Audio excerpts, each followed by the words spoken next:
I've started. Let's. Okay. Hello, my name is Ellis Coulter and I use she, her pronouns.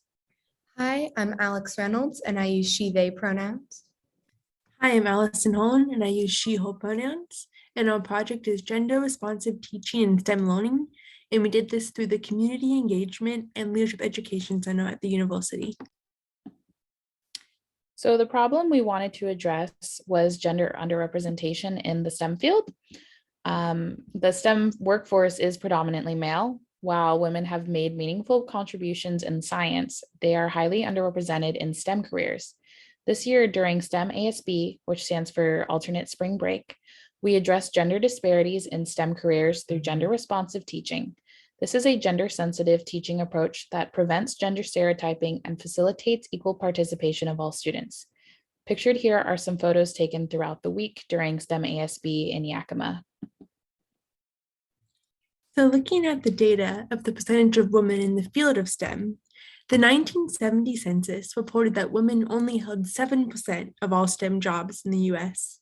As of 2019, women comprised 27% of all STEM jobs in the US, but of that percentage, women of color comprised only 5%. And as of 2019, looking at the gender distribution across different STEM jobs, we can see that in fields like engineering, for instance, women compose only just 15% of the field. So a potential solution to this is gender responsive pedagogy.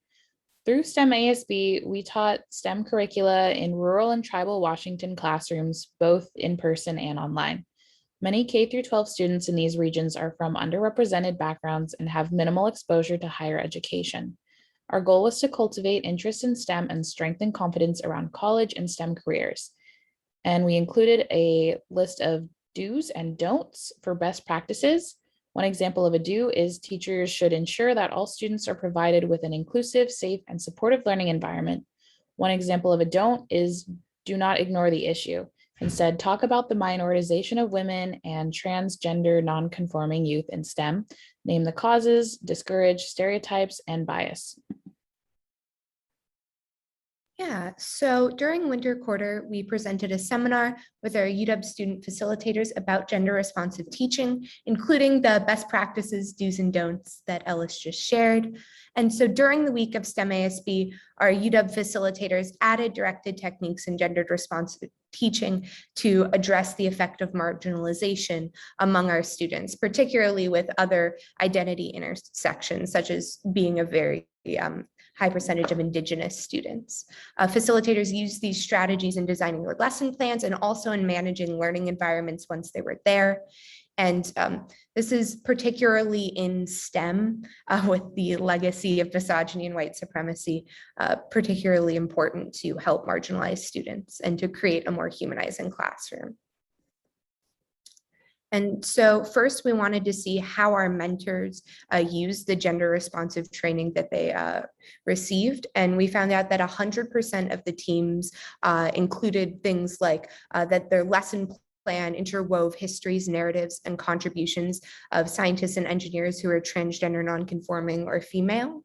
And then on the side of when teaching their teaching strategies, 100% did things like intentionally give equal opportunities to transgender, non-conforming youth and girls, as well as boys, to answer questions, making sure to extend positive reinforcement to all genders, ensuring that no student dominated over class airspace and other such practices.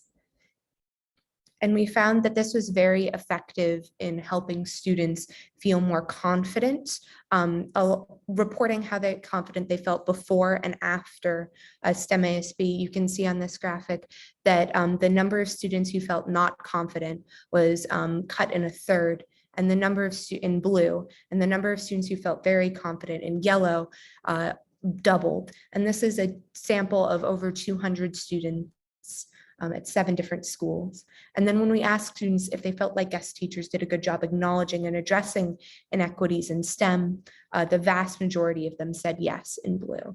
So this was effective not only for the facilitators, but for the students' self-reported data. Thank you so much. Thank you.